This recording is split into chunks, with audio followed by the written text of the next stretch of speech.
Breaking right now, an 8-year-old Guatemalan boy has died while in U.S. Customs and Border Protection custody. He started showing signs of illness on Christmas Eve and died this morning in New Mexico. Joining me now is CNN's Jean Casares and attorney Raul Reyes. Jean, let's start with you. Tell us what you know about what happened. Well, Dana, we're just getting this information in, and they have confirmed that he was an 8-year-old Guatemalan national who crossed with his father over into New Mexico.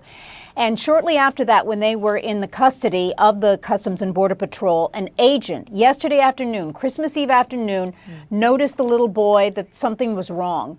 So immediately he and his father were transported to the Gerald Champion Regional Medical Center in Alamogordo. They originally thought the little boy had a common cold, but then they were assessing him further and realized he had a fever. So they prescribed him with antibiotics and ibuprofen. He was released with his father, and then it was hours later, last night, Christmas Eve, that he started throwing up.